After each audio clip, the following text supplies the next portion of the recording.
Hello students, welcome to Prajapati institute of mathematics. और आज फिर से मैं आपके सामने हूँ 10th क्लास के कोर्स स्ट्रक्चर के साथ। तो मैं डिस्कस करूंगा आप सभी के साथ, ध्यान दीजिएगा सभी लोग। जी बेटा, I think everyone able to see the screen. कोई भी इशू नहीं है किसी को? No sir. Okay, so class 10th से देखिए, सबसे पहले मैं आपको ये पूरा ब्रीफ करूंगा क्या क्या चीजें आपके सिलेबस में आने वाली है। टर्म 1 में क्या आएगा, जो जो चीजें हम डिस्कस करेंगे वो मैं पॉइंट्स यहाँ पे लिख देता हूँ। एक तो हम पूरा का पूरा कोर्स कोर्स स्ट्रक्चर डिस्कस करेंगे। दूसरा हम स्ट्रेटेजी डिस्कस करेंगे जो हम आप सभी लोग टर्म 1 एंड टर्म 2 में करने वाले, जो आप टर्म 1 एंड टर्म 2 में फॉलो करेंगे, उन सभी स्ट्रेटेजी को हम डिस्कस करेंगे। साथ साथ में सभी लोग एक काम करना बेटा, इस इन पॉइंट्स को लिखते रहना, सो दैट कि आप ये पॉइंट्स याद रखें। आप ये पॉइंट्स याद रखें, ये भी बहुत इंपॉर्टेंट पार्ट है। आई think everyone must be aware कि आप सभी के टर्म 1 होगा जो कि नवंबर दिसंबर में होने वाला है, नवंबर दिसंबर में होने वाला है, ठीक है। एंड टर्म 2 होगा जो कि आपका मार्च एंड अप्रैल में होगा, जो कि आपका मार्च अप्रैल के आसपास होगा, ठीक है। Obviously rest depend upon the situation, जो कोविड की सिचुएशन होगी उन सभी के ऊपर ये सारी चीजें भी डिपेंड करेंगी कि आपका नवंबर दिसंबर वाला जो टर्म फर्स्ट टर्म होगा उसमें वो आपका कैसे होने वाला है। राइट नाउ अभी के हिसाब से अगर मैं बात करूं, अभी के हिसाब से अगर मैं बात करूं, तो जो सीबीएसई बोर्ड है आपका, वो दो पार्ट्स में कंडक्ट किया जा रहा है, टर्म 1 एंड टर्म 2, ठीक है। टर्म 1 इज ऑब्जेक्टिव, ठीक है, जो कि आपके स्कूल में होगा, जो कि आपका स्कूल में होगा, जो मैं अभी आज के सिनेरियो के हिसाब से बात कर रहा हूं, जो कि आपका स्कूल में होगा। 90 मिनट्स का पेपर होगा, 40 मार्क्स का पेपर होगा, 40 मार्क्स का पेपर होगा, ठीक है। अभी के हिसाब से मैं इसलिए बार बार ये वर्ड यूज कर रहा हूं कि अभी का हिसाब मतलब ये है बेटा कि राइट नाउ जो कोविड की सिचुएशन है उसके हिसाब से वो स्कूल में ही कंडक्ट किया जाएगा। But rest depend upon the situation, may be ऐसा हो सकता है कि आने वाले टाइम में सिचुएशन थोड़ी सी वर्स्ट हो, और अगर ऐसा कुछ होता है तो वो आपसे ये भी पॉसिबिलिटी है, और वो पॉसिबिलिटी शायद 5% के से भी कम है कि आपका वो ऑनलाइन एग्जाम हो, ठीक है। तो ये आपका ऑब्जेक्टिव वाला पार्ट टर्म 1 की बात है। टर्म 2 की अगर मैं बात करूं, ये आपका सब्जेक्टिव पार्ट होगा, पूरी तरीके से सब्जेक्टिव होगा। और सब्जेक्टिव ऑब्वियसली ये भी जो भी जितने भी मार्क्स का होगा, मतलब 40 मार्क्स का होगा ये, ठीक है। सब्जेक्टिव है तो ऑब्वियसली ये आपको स्कूल जाके ही देना होगा, जिस तरीके से बोर्ड एग्जाम होते हैं ये जाके ही आपको देना होगा। अब यहाँ पे मोस्ट इंपॉर्टेंट चीज क्या है बेटा, कि टर्म 1 में आपके क्या क्या सिलेबस आने वाला है और टर्म 2 में आपका क्या क्या सिलेबस आने वाला है, जो कि मोस्ट इंपॉर्टेंट पार्ट है। हम एक बार वो डिस्कस कर लेते हैं, बिल्कुल ब्रीफ डिस्कशन करूंगा। ये पीडीएफ को भी मैं आपको एमएस टीम पर शेयर करूंगा, सो दैट कि आप इसको बार बार देख सकें। और इस लेक्चर को भी मैं ऑब्वियसली रिकॉर्ड कर रहा हूं, सो दैट कि अगर किसी को कोई कंफ्यूजन होती है, आपके कुछ डाउट्स होते हैं, वो डाउट्स भी इसमें रिकॉर्ड होते रहे और आप बार बार जाके इस लेक्चर को देख लें। तो ध्यान दीजिएगा सभी लोग, यहाँ पे नंबर सिस्टम लिखा है but this is real number, जो कि रियल नंबर से रिलेटेड जो पार्ट है वो आपका 6 मार्क्स का आएगा। अगर हम यूनिट की बात करें, देर इज 7 यूनिट, 7 यूनिट है आपके पास। एलजेब्रा पार्ट जो है, एलजेब्रा में क्या क्या चीजें आती है वो भी मैं इसकी बात बताऊंगा। एलजेब्रा आपका 10 मार्क्स का आने वाला है। कोऑर्डिनेट ज्योमेट्री जो है वो आपका 6 मार्क का आने वाला है। कोऑर्डिनेट ज्योमेट्री जो है वो आपका 6 मार्क का आएगा। ज्योमेट्रिकल पार्ट जो है वो आपका 6 मार्क्स का आएगा। ट्रिग्नोमेट्री जो हम अभी कर रहे हैं राइट नाउ, ट्रिग्नोमेट्री जो कर रहे हैं वो आपका 5 मार्क्स का आएगा। मेंसुरेशन वाला जो पार्ट है वो आपका 4 मार्क्स का आएगा। स्टैटिस्टिक्स एंड प्रोबेबिलिटी जो है वो आपका बेटा 3 मार्क्स का आएगा। टोटल मार्क्स हो गए यहाँ पे आपके 40 मार्क्स, मतलब आपके पास जो ऑब्जेक्टिव टेस्ट होगा वो 40 मार्क्स का होगा एंड 90 मिनट्स आपके पास होंगे उस पूरे पेपर को कंप्लीट करने में। इंटरनल असेसमेंट आप देख रहे हैं कि इंटरनल असेसमेंट कितने मार्क्स की, इंटरनल असेसमेंट 10 मार्क्स की।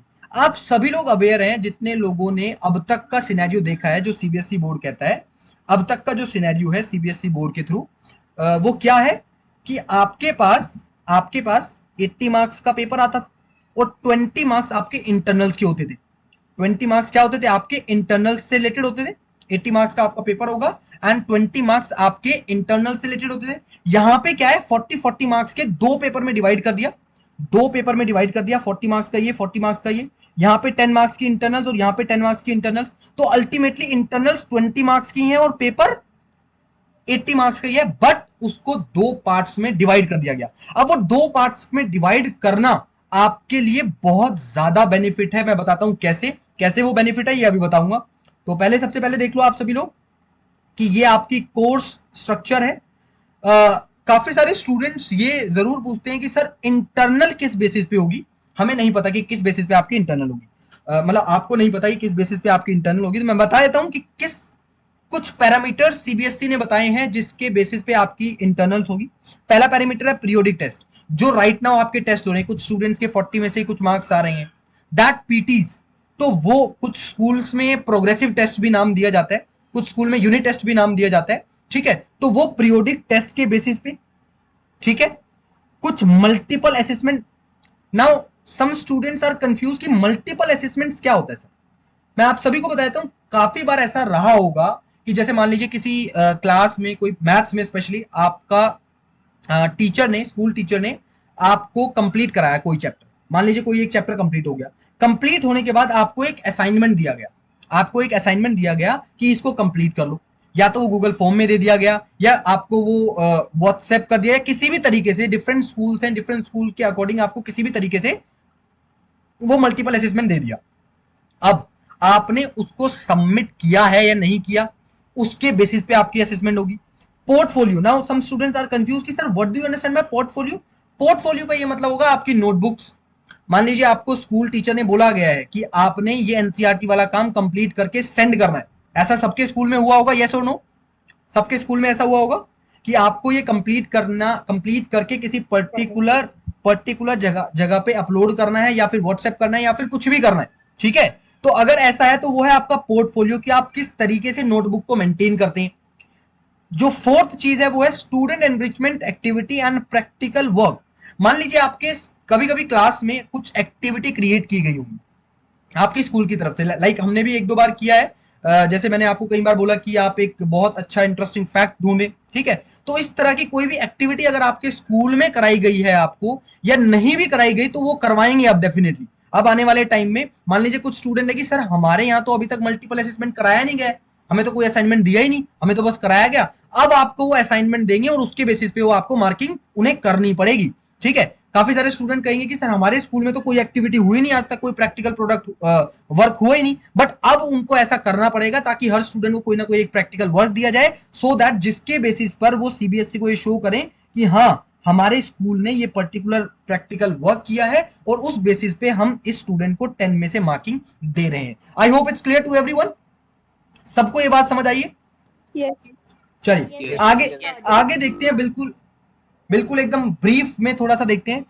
नंबर्स की जब हम बात करते हैं तो फर्स्ट यूनिट में हम रियल नंबर्स पढ़ेंगे। रियल नंबर में क्या क्या चीजें आने वाली हैं, fundamental theorem of arithmetic, statements after reviewing work done, earlier वाले पार्ट। ठीक है, और इससे रिलेटेड कुछ एग्जांपल्स।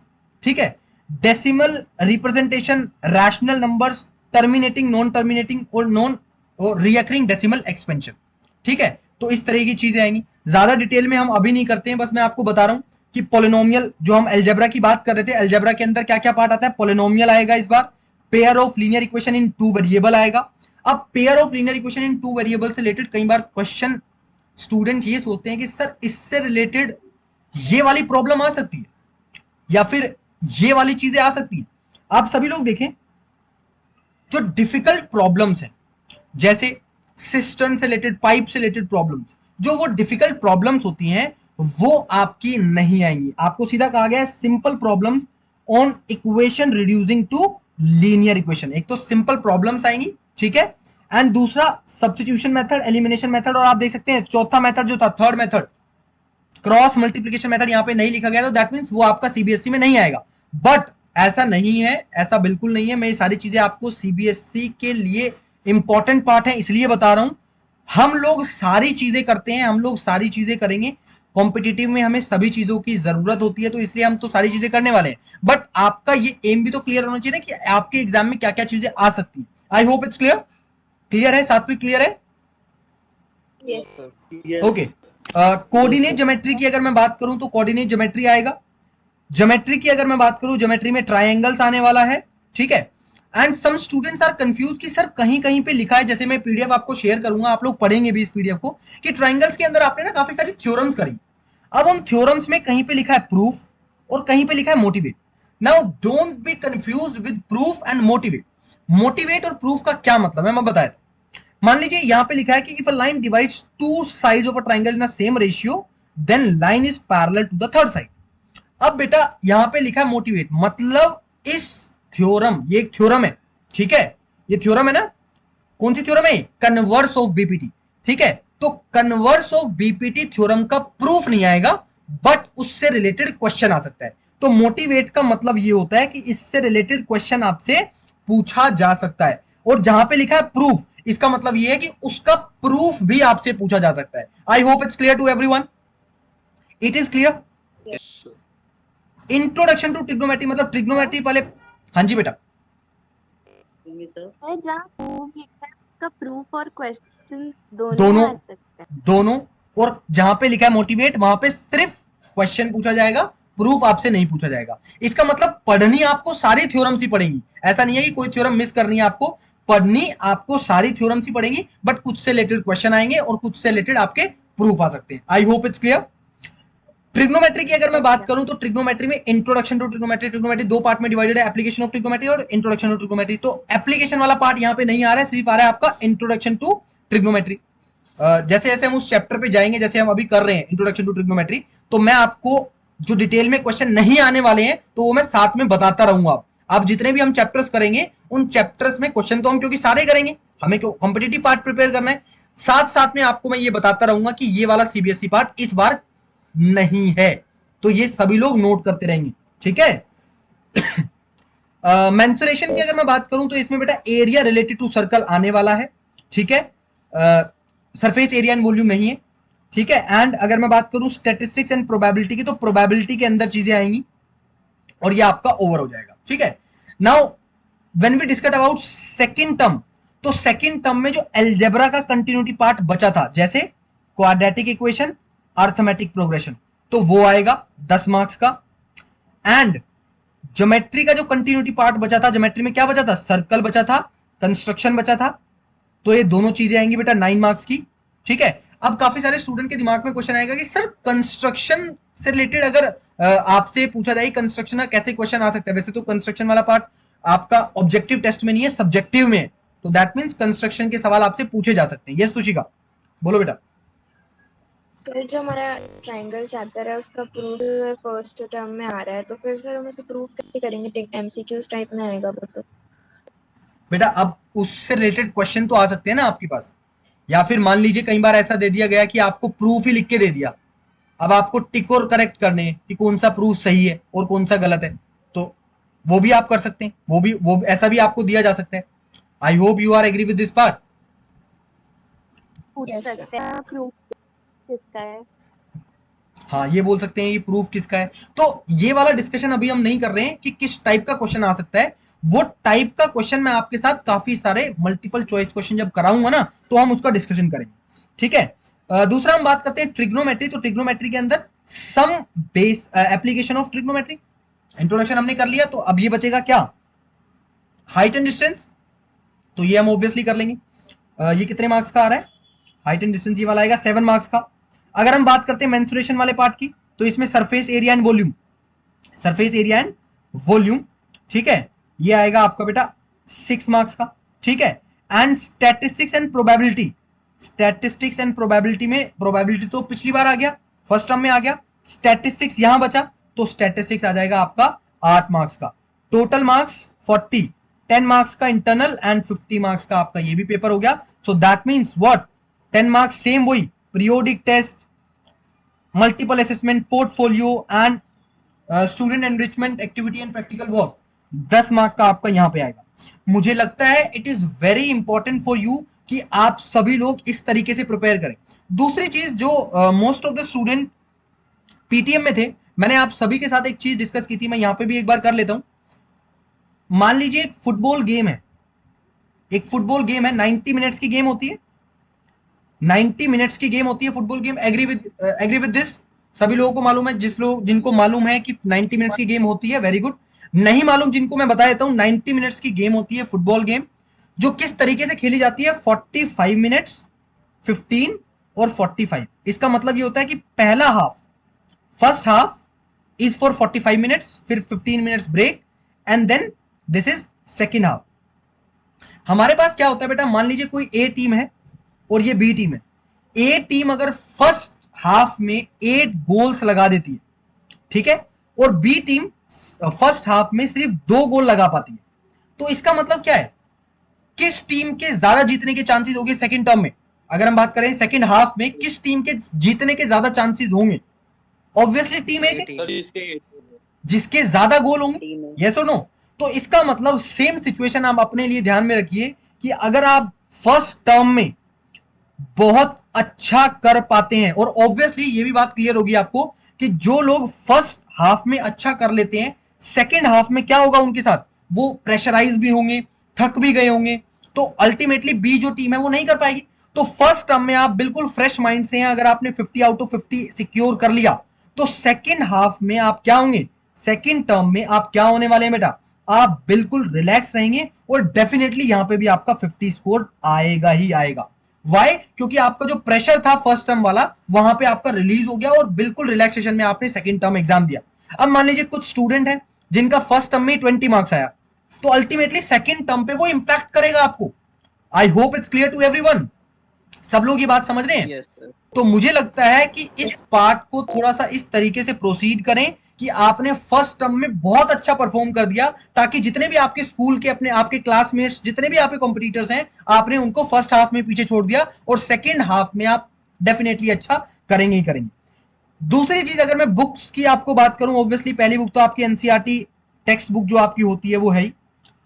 साथ साथ में मैंने आई थिंक आपको कराई भी है, करा भी रहा हूं साथ साथ में आपको एग्जाम्पलर्स, ठीक है, mathematics exemplar book, I think everyone must be aware, 10th class की आपकी मैथ्स की एग्जाम्पलर बुक है। अगर किसी, मैं ये एक आपको एक बता रहा हूं कि आप एग्जाम्पलर की फर्स्ट एक्सरसाइज को सॉल्व करें for the preparation of your objective test.